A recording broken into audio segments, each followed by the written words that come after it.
Hasim elaborates. Israel's systematic targeting and bombardment of hospitals and medical facilities and its throttling of humanitarian aid has pushed Gaza's medical system to collapse. Israel's direct attack and siege of Gaza's biggest hospitals has led to the uncovering of mass graves, evidencing Israeli massacres of Palestinians seeking shelter and medical treatment. The South African funeral home, which has offered to bury those killed in the George building collapse at no charge, say they have received 25 bodies at their premises. This afternoon, the funeral home took another body to the site for a cultural ceremony. FPOP spokesperson Gert Nieuws. FPOP will be doing all the funerals in South Africa for free. Travelling costs will be the family's responsibility. For foreign cases, we will be supplying coffins, doing the embalming and getting all the proper documentation ready for the families to transport their loved ones across the border. The transport cost will be the family's responsibility, and FPOP will also have special prices for transport in South Africa as well as over borders.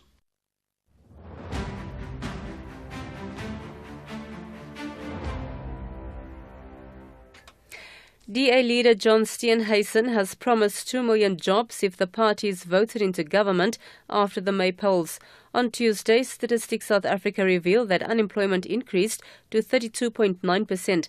The leader of the official opposition says unemployment leads to other social ills in society. He addressed supporters in Everton and Mfuleni. Our people are tired. They want subsidies. They want work. They want a chance to work and earn a salary and build a better future. But this government is destroying jobs. We're going to create jobs. And again, I'm not kaluma. Siyakatela of seeing our young people without work. 7 out of 10 young people do not have a job. And that's why they're getting into drugs. That's why they're sitting at home. That's why you're getting all this criminality and gangsterism. Members of the National Assembly have reflected on what they call a very challenging term. This as the 6th Parliament wraps up its business ahead of the May 29 general elections. Nearly 2 years ago, large parts of Parliament's historic buildings were destroyed in a 3-day-long fire. The tragedy happened just as the country had come from a hard lockdown due to the COVID-19 pandemic. IFP Chief Whip Naran Singh says it was an eventful term. We went through the period of COVID, which took away a number of our members in the House from political parties. And then, of course, the unfortunate burning of Parliament, which forced us into hybrid sittings. But thanks to the staff, Mr. Kass, Secretary of Parliament and others, we managed to maneuver and come out relatively unscathed in terms of, carrying on with the affairs of Parliament.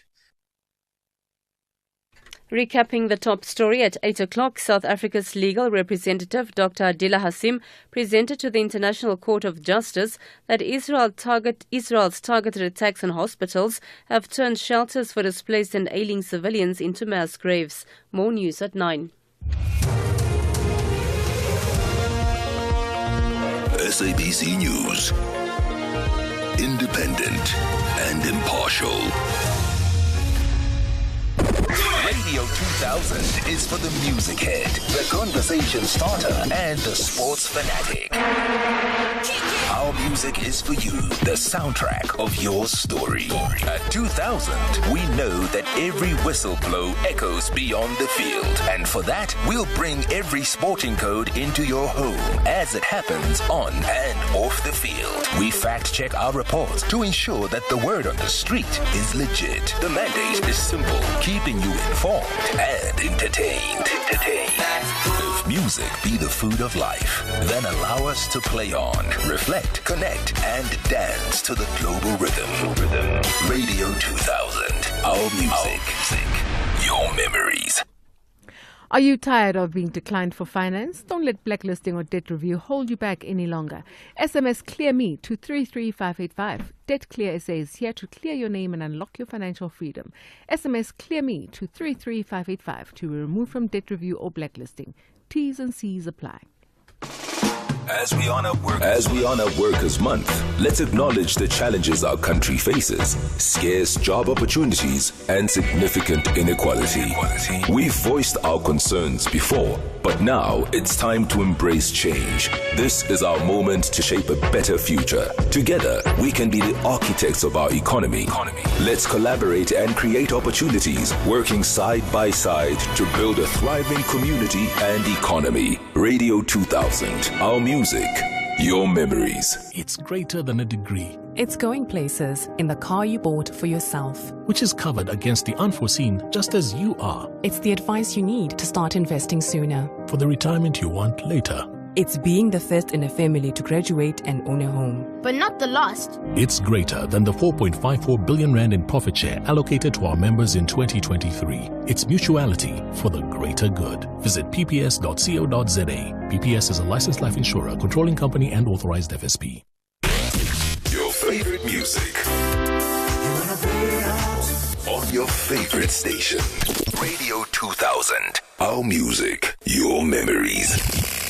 Life, love, and all. Monday to Thursday from 7 to 9 p.m. with Mapaseka on Radio 2000. Our music, your memories. The Hot Seat. Thursdays on Life, Love, and All with Mapaseka on Radio 2000. Our music, your memories. Thank you, Roseanne Khrea, for the news. She's back again at 9 o'clock with another bulletin. Her last one will be at 10. But after her 9 o'clock bulletin, just as will come in with a Mino. For now, though, time for the hot seat.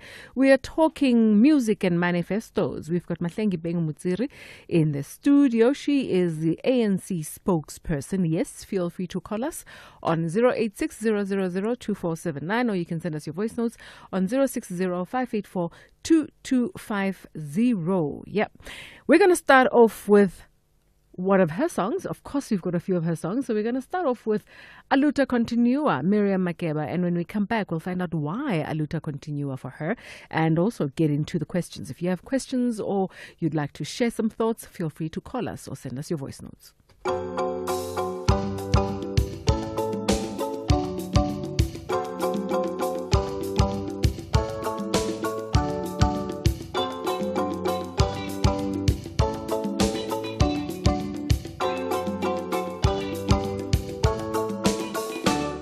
My people, open your eyes and answer the call of the drum. Frelimo, Frelimo, Samora Machel, Samora Machel has come.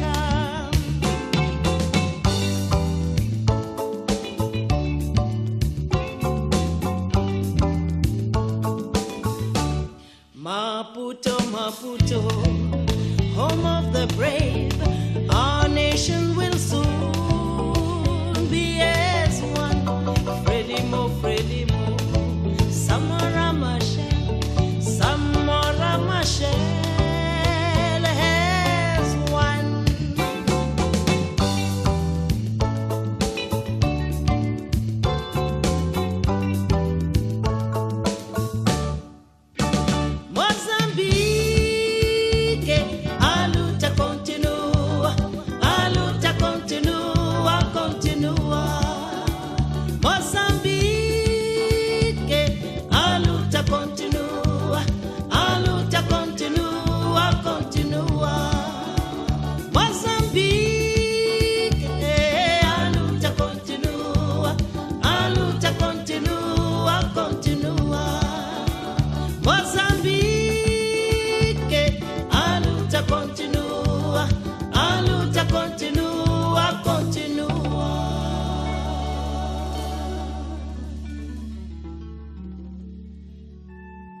And to those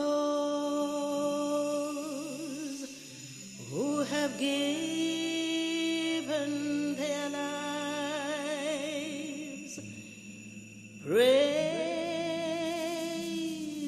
to thee, husbands and wives, all thy children shall reap what you've sown. This continent is a home.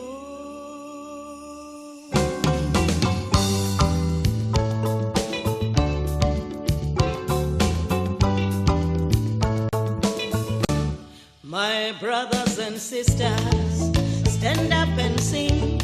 Eduardo Mondlane is not gone. Freddie Mo, your eternal flame has shown us the light of dawn.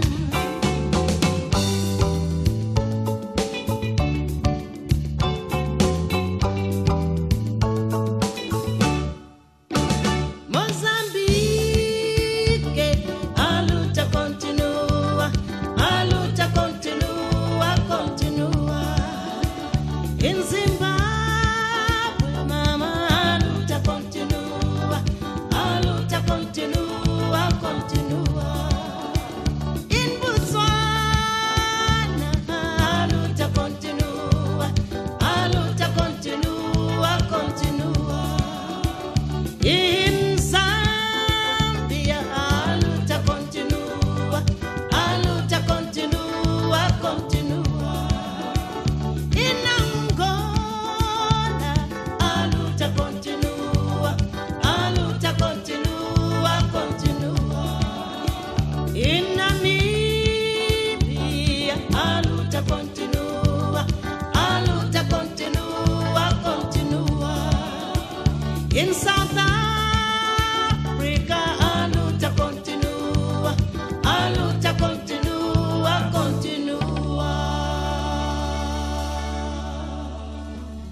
Beautiful music. Oh, wow. Mama Africa. Wow. Yes. How are you? I'm well, Mapaseka, and it is such a pleasure to join you in your warm and cozy space here at Radio 2000. Thank you very much for joining us, Mahlengi Bhengu-Motsiri. It's an absolute pleasure to have you with us in the studio, in the hot seat. In the hot seat, and which is I've become accustomed to it. To these hot seats. But it's never something that is familiar. There's always, new strikes. Yes, so I'm always. looking forward to the strikes this Don't evening. worry, we are gentle and easy here. No, okay, we're just about to hear what you've got to say to us. Yes. Why Mama Africa? I think it's a story of young girls and young women, particularly those of us who grew up in rural South Africa, who never envisioned the idea of occupying the spaces that we're currently occupying. And therefore, the story of Mama Africa, her exiting to exile alongside a number of other creative artists, a number of political activists, and a number of women, including those that went on to join the military army of the ANC. It was, and those that had to be jailed, was a story of it is possible to envision a South Africa where there's gender equality and actually where women own their place. But more importantly for me, this is Africa Month, Mapaseka. And if you listen to that song, talks to the struggle continues not only in South Africa, but in the continent. It's a Pan-African agenda. The struggle continues in Namibia, in Botswana, in Angola, and so on, in Mozambique. So, and that's always been what the ANC stands for. So I get connected to that song on two fronts. One, as a feminist. Secondly, as a Pan-Africanist and as an internationalist. And thirdly, and more importantly, as a member and an activist and a leader of the African National Congress. Let's talk about the African National Congress. I mean, you've engaged with South Africans in different parts, right, of the country. And you've been the governing party for the past 30 years. What is the sense that you are getting of what people are hearing, what they're looking at, or what they're wanting from you?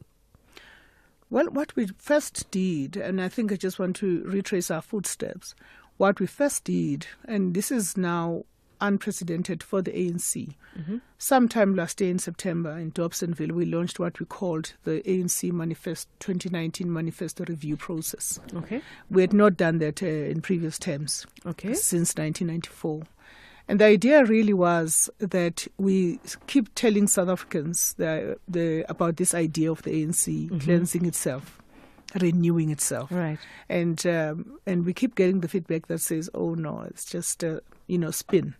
And it was important to demonstrate that part of that process means we need to reconnect with our base, go to our people, account for how we have implemented the decisions and the priorities and the commitments, about 37 of them that we made in the manifesto of 2019.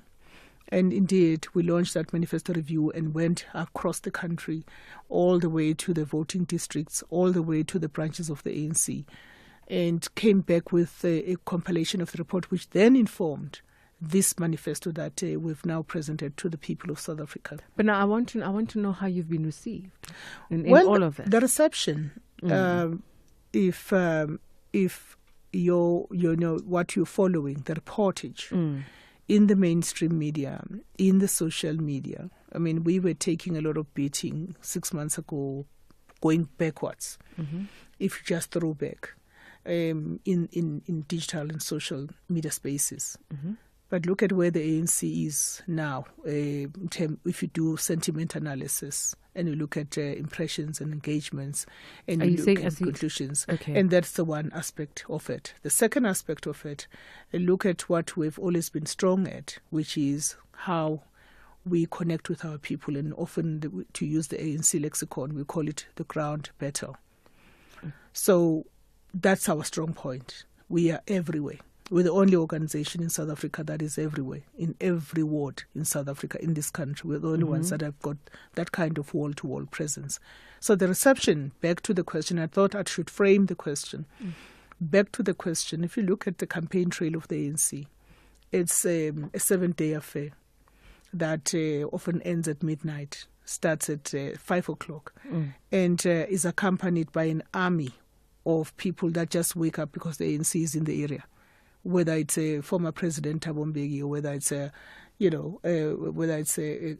national official, or whether it's an ordinary National Executive Committee member, it has to say something about the fact that the ANC and South Africans still believe that we have something to offer by way of taking forward the journey of transformation and the journey of freedom.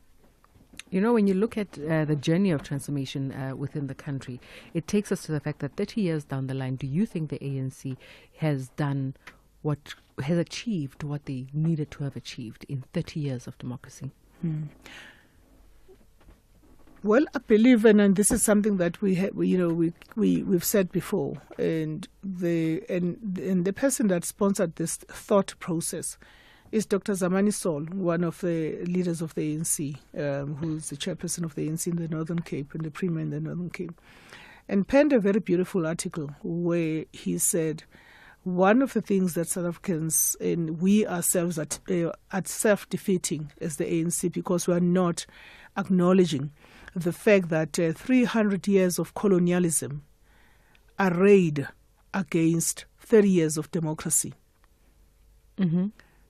That a lot has been achieved. And we can I want to speak to a few of those aspects. I want us to speak to those aspects, because when we look at, as South Africans and ordinary South Africans like us, right, when we look at the achievement of when we gauge what should be achievement, we look at, is the country safer? Is it more prosperous? Is it more inclusive? Education levels, where are we? Employment, where are we? Does that, and those are the things that we look at. And I'm talking about us, just basic South Africans in Jayager. And we're just looking at South Africa as these are the markers of a successful state in a country, right? And a successful country. 30 years in, what are we looking at? Well, 30 years in, let's go back to 1994. What do you find in South Africa as a newly elected democratic government, what do you find? You find hollowed out state institutions that served the few. You find basic services that served the few. So if there was electricity was meant for white people. Let's just be candid about these things. Was meant for select areas in the country. You find a situation where there was a racial disunity of the highest proportion. You find the foreign policy that did not serve the interest of justice, peace, and humanity across the world. And you find all of those things. You then have to turn all of that around. You also found that the work that had been done by the apartheid government, institutional knowledge, institutional memory, was dismantled. All of that went with the system. And this is a point that Comrade Thabo Mbeki has made extensively in one of his lectures, that when they went to government together with Madiba, documents had been destroyed. Sensitive documents that needed to give, if you like, to springboard the democratic government into office. I get you. So it's a thing of starting afresh. And I think those things are often lost to us as South Africans because we think the ANC must not be able to explain these things, such as not explaining what it meant to have 300 years of colonialism and what it meant to actually have to enfranchise South Africans to deal with the idea of having a passbook, and the idea that actually you change the system and you change the laws and you put in place plans. So back to the issue of the pain points that South Africans are concerned about, such as unemployment. One of the things that we've been very candid about as the ANC is to say that together with South Africans, we do bemoan the rising levels of unemployment, particularly among young people. But we go further in our manifesto to talk about a number of measures that are being put in place to accelerate, which is why we want to be re-elected so that we can continue with the work that we're already doing. When we come back, and I want us to go to your songs, that you've chosen. When we come back, I want us to talk about the jobs plan, for example. Yes. Looking at the priorities that are in your manifesto, the 6 of them that I'm seeing. Jobs plan, building industries to include an inclusive economy, tackling the high cost of living, investing in people, defending democracy and advancing freedom, and building a better Africa, and right? a better world. I want us to get to jobs plan. Let's maybe just start there, because I think that's where a lot of South Africans are feeling rather despondent. That's where a lot of South Africans are feeling like, but what is happening? We have no jobs. We still are paying for school when it's supposed to be free. At least we're hoping that this is where we are. Housing is still, but maybe the jobs could answer many of those issues when we come back. I want us to play another one of your favorite. Yeah, Busim Mhlongo. Oh, yes. Another Absolute one of your favorite. Absolute favorite. And my home girl. Oh, really? And, of course, the queen of modern Maskandi. And a great activist and internationalist of note. May her soul rest in peace. You love the song. Okay, let's go to it.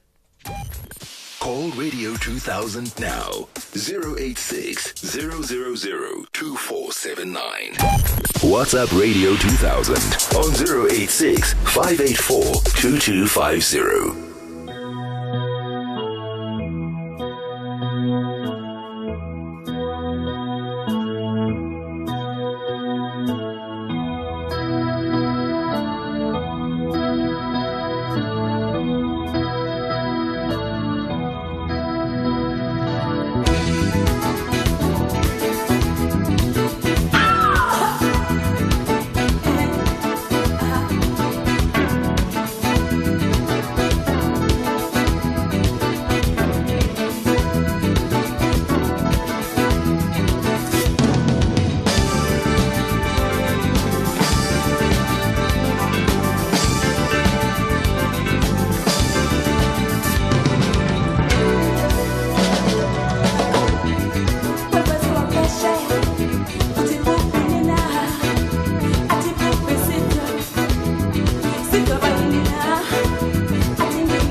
Beautiful sounds there of, wow, Busimhlongo. Absolutely stunning. Mfazi ungaphesheya. That's right. I've got Mahlengi Bhengu-Motsiri in the studio. She's a spokesperson of the ANC, the African National Congress. Feel free to call us on 086-000-2479, or you can send us your voice notes on 060-584-2250, right? If you want to ask a question, have a comment, and you'd like to have a chat with Mahlengi, feel free to do so. We were talking just before we took a break, or just before we listened to your song, we were talking about the things that are worrying a lot of South Africans, and unemployment being one of the big ones. And looking at the priorities in your manifesto, jobs plan is number one. Tell me about that plan. Indeed, and part of the reason why it is priority number one is a recognition that if we don't tackle the challenge of unemployment in our country, don't tackle the challenge of unemployment in our country, we are likely to have a disconnect between institutions of governance and the people that government should be leading and supporting. And apart from that, also, we are likely to have a situation where poverty, inequality continues. South Africa remains a highly unequal society. And part of the reason why we need to attack inequality is also through addressing the challenge of unemployment. So one of the things that are proposed in our manifesto is utilizing the President's stimulus package that is already underway, has been underway since it was launched. And now we want to come into office in order to accelerate that. And part of what that stimulus package provides for are opportunities for women, for young people are opportunities that seeks to unlock a number of industries to make sure that, for example, we fix the economy. Because you can't, part of the big challenge about unemployment has a lot to do with both the structure and the growth of our economy. So we know, by and large, if our economy performs better, the likelihood is that we can be able to address the challenge of unemployment. And so looking at those two things together is important. And then looking at how specific employment creation initiatives is also equally important. Look at the work that has recently been launched by the Department of Employment and Labour that has been often criticized as an elections ploy by the ANC, and we do want to say that it is not. Just because we're fighting an election doesn't mean that we must stop working as government. And now I'm talking about those of the ANC members that are deployed in government. So it's part of the work of trying to ensure that more opportunities are created using the UIF and using other mechanisms to create more employment opportunities, particularly for young people. Then there's the National Youth Service Program that is aiming at bringing in young people into the youth service training, working together with the South African National Defence Force. Then there is the YES program and a number of other programs that have been rolled out by the National Youth Development Agency since 1996. But in the recent history, when, of course, in 1996 it wasn't called the NYDA, it was the Youth Commission, the first Youth Commission that I had the honor of chairing as its first chairperson. And at that time it was about policy formulation. But the work that the recent NYDA has been doing has been to really support, for example, the township economy among young people. You go to Soweto, not just Vilakazi, you go to Soweto, you go to many parts of South Africa, you would find thriving youth-owned businesses. That's part of employment creation. You go to the work that is being done by Panyaza Lusifi here in Gauteng, under the program called Nasispani. Yes. That has been, punted as an elections gimmick. And it is not. It is about responding to the challenge of unemployment. And anything and everything has got to be done to do so.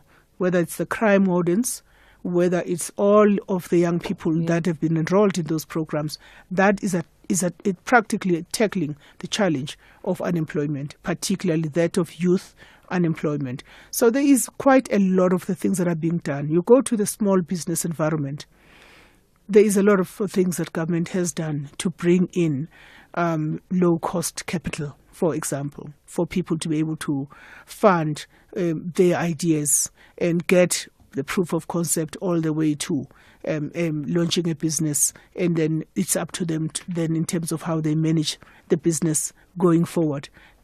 All of those things have been in place, but the challenge persists. And clearly, when the ANC gets re-elected into office, this is a challenge that we must tackle head on. I'm hearing when and not if. No, yeah, it is a when. I get you. I hear you. So, you know, the things that you mention and what you talk about is very, very important. And in fact, making a lot of sense, right? The question, though, then for me becomes, you are saying in 30 years, this is still part of the process, correct? How much longer do you think we need to see the change now? If this has been the process and this has been coming, how much longer are we saying to South Africans, let's wait? For how long? Well, I do think that South Africans have got to keep any elected incumbents in check. I do believe that the basis of our constitutional democracy is that it is a constitutional democracy that is founded on popular participation. On popular participation. That is the essence of our Bill of Rights as well. So South Africans are also just of a nature of activism. They don't just take anything that you say to them. Which is important. Which is very important. All of us didn't just grow up out of the ANC. We grew up in civil society organizations, in NGOs, in youth clubs, and so on. We know the culture of participation among South Africans. And part of what we must cultivate is they're continually holding the ANC to account, continually holding government to account, from national government all the way to local government. And that is the only way in which democracy is going to be sustained and consolidated in our country.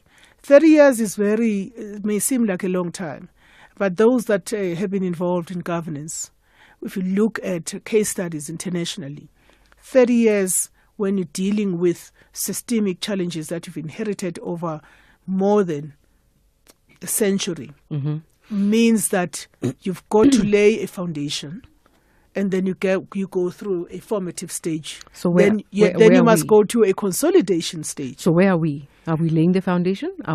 The foundation is laid. Right. We've got strong governance institutions. But that cannot be taken away. Yeah, we've got a strong judiciary. I hear you. I want us to get to the part where we are saying this is how long it will take for us to now be fully implementing. And I hear what you're saying, in terms of the 30 years as compared to what was before that, right? The many years that came before that. So how much longer? Well, to put a timeline to it would really be me being a politician.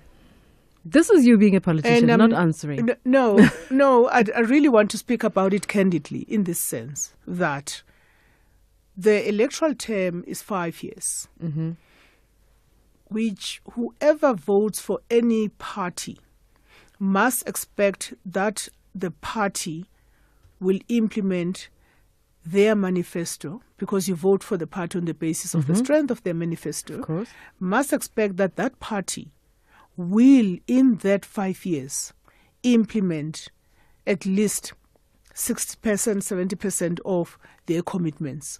Of course, there are all a number of intervening matters. For example, in the past 5 years, we had a COVID situation. But South Africa was one of the only countries in the world that actually stood up and was ranked as one of the countries that tackled the challenge of COVID as best as possible in terms of mitigating a number of risks that were associated with it. But notwithstanding that, that is when you then take into account that there may be other intervening matters. The global economic crisis, how it impacts how it impacts the economic growth in South Africa.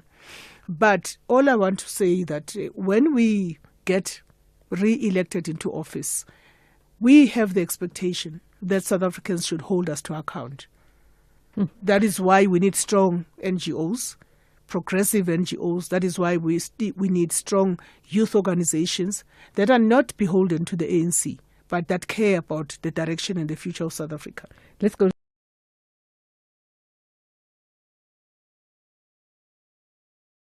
We played your homegirl. Now we're playing my homegirl. And another one of your favorites. I mean, I love how you said, when I said to you, should we play Thandiswa, and you said you can never go wrong with Thandiswa. Absolutely. I agree. Jiggy Jela, let's go. Jiggy Jela ngamaj. Call Radio 2000 now. 086 000 2479. WhatsApp Radio 2000 on 086 584 2250.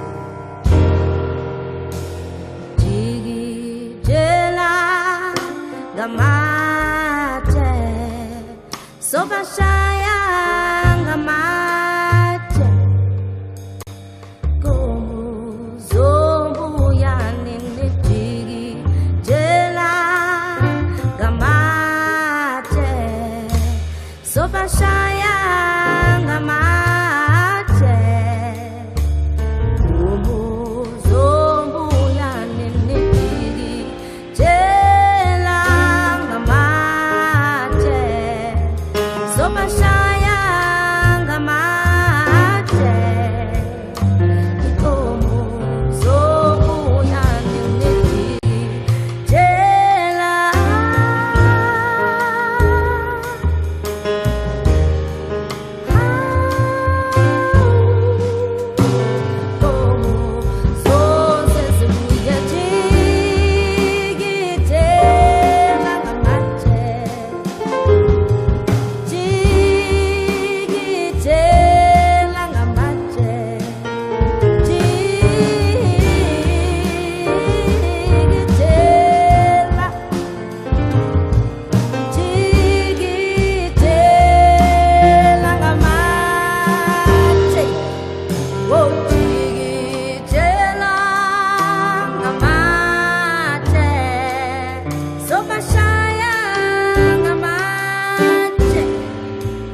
must come to an end.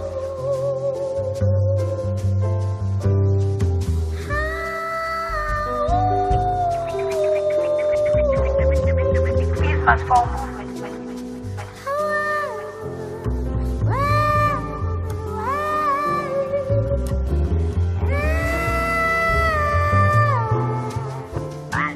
We understand and we know clearly who the enemy is.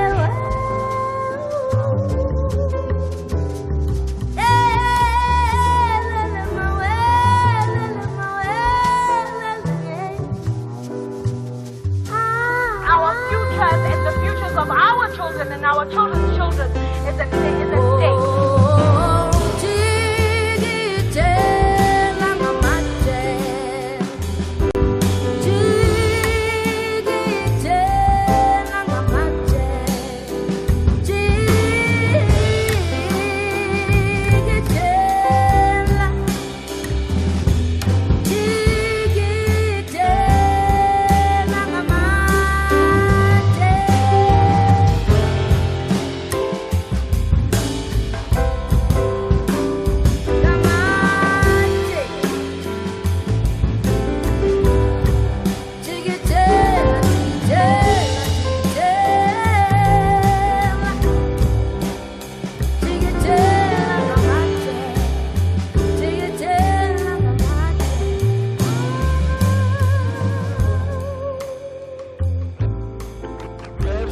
Us to be loud and violent, to show them that you are serious about this.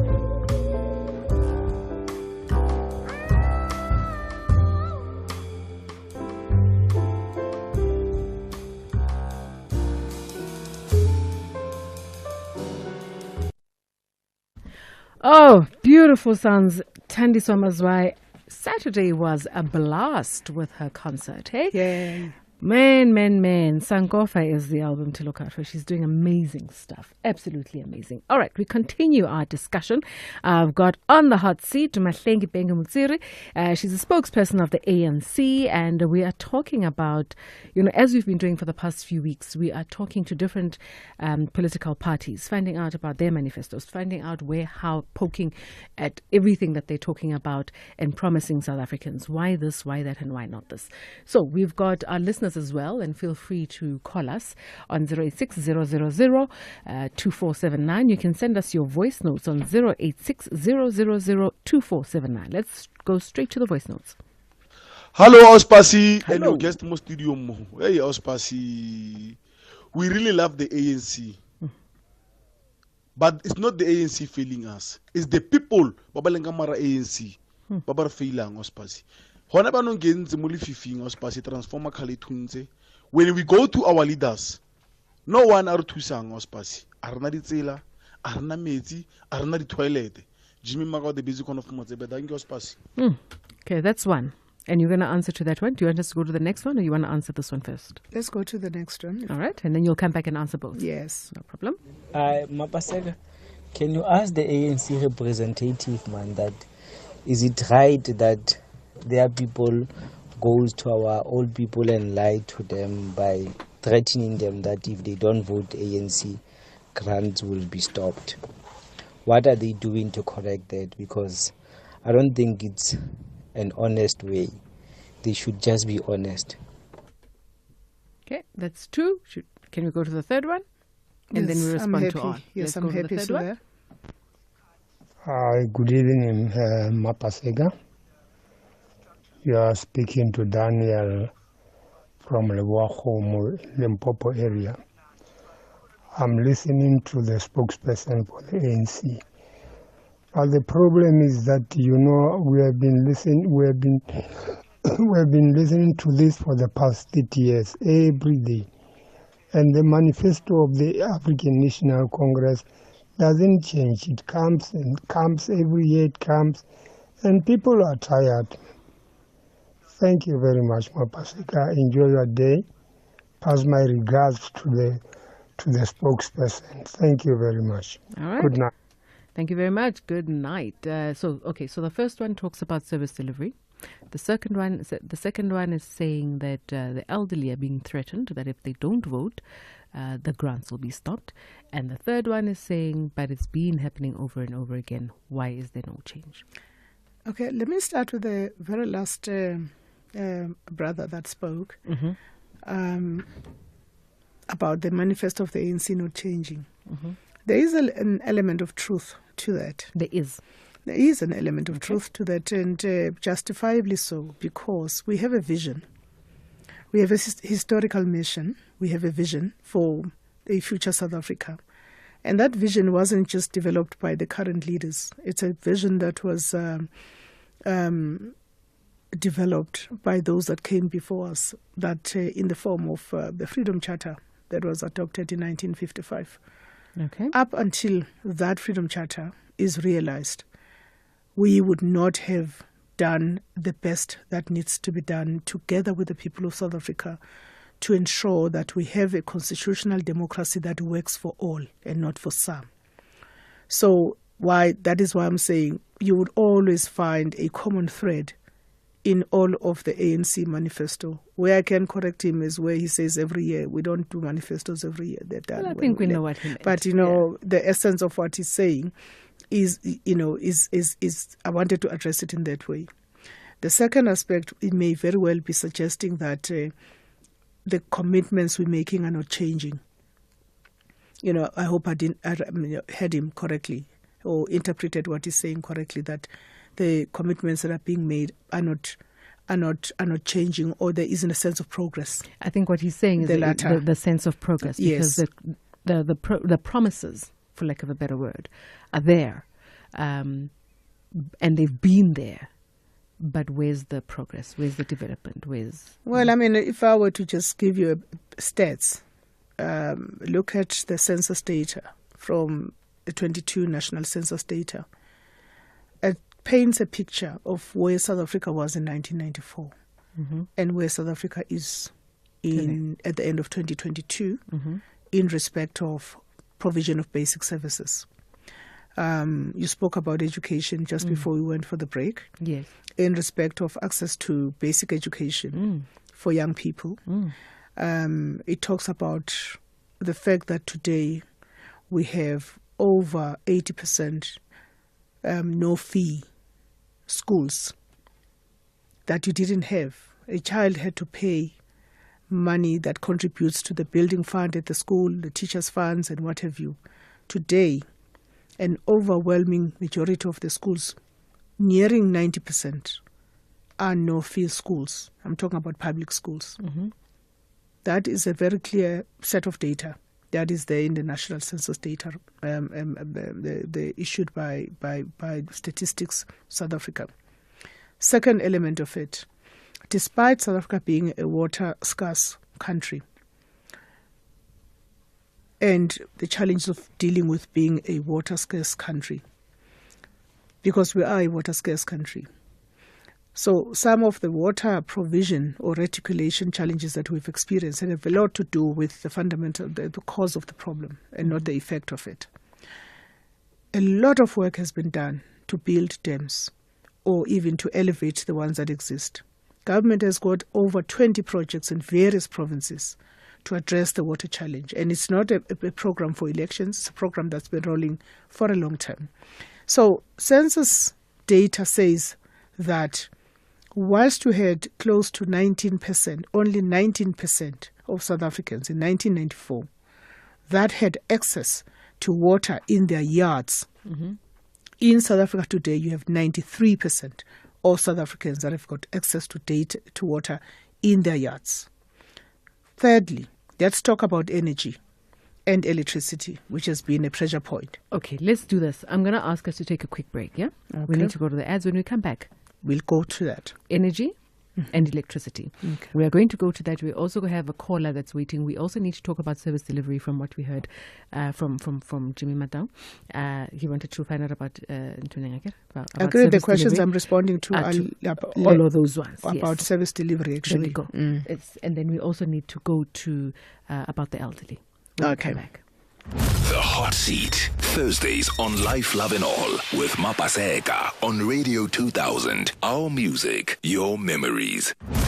Any work that can put food on the table is good work. Radio 2000. Our music, your memories. The SABC Fortune Combo radio stations, which includes Radio 2000, SAFM and Lotus FM, seeks the services of a freelance graphic designer who will collaborate with cross-functional teams to create visually compelling assets that align with our respective brand identities and resonate with our target audiences. The minimum requirements for this position are a bachelor's degree or diploma in graphic design, visual arts or related field, 2 to 4 years proven experience as a graphic designer with a strong portfolio showcasing a range of design projects. All interested candidates should submit their CVs and portfolio of evidence to vacancy@radio2000.co.za. Applications close on the 26th of May 2024. For more detailed information, visit www.radio2000.co.za or follow us on our social media pages at radio2000_ZA. Radio 2000. Our music, your memories. Prepare to unlock over 2,500 fantastic treasures with Hollywood Bet's Mystery Parcel. Stand to win up to 500,000 Rand in cash and free spins every Wednesday from 5:30 p.m. and Sunday from 8 p.m. Bet 2 Rand or more on selected Playtech slot games to enter.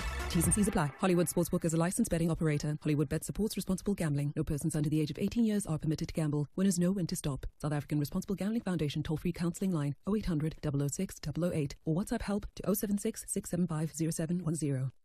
Stellies gets it that they can never catch Masandawana, but they want to secure the second position. Meanwhile, Cabo Yellow loves it on the summit and want to grab 3 points to extend their lead. This is the DSTV Premiership. Witness the unmatched passion of Mzansi's beautiful game. Stellenbosch FC versus Mamelodi Sundowns FC on Saturday, 18 May at 2:30 p.m. live on SABC1 and SABC radio stations. Also available on SABC Plus and SABCSport.com. Hashtag We Love It Here. Proudly brought to you by SABC Sport. For the love of the game. From R&B to hip-hop, soul and jazz, music as you like it. This is Radio 2000. Our music, your memories. The Hot Seat. Thursdays on Life, Love and All with Mapaseka on Radio 2000. Our music, your memories. All right, so it's about 6 minutes to go until 9 o'clock. 9 o'clock, we've got the news with Roseanne Greef, and then after that, Just Dice joins us with Mino Mino. I've got Mahlengi in the studio. She's the spokesperson of the ANC, and we're answering quite a few questions. Let's start with the electricity and energy issue, and then also go to the elderly and quickly talk to Roger on the line. I want us to get through those three things as quick as we can. Okay.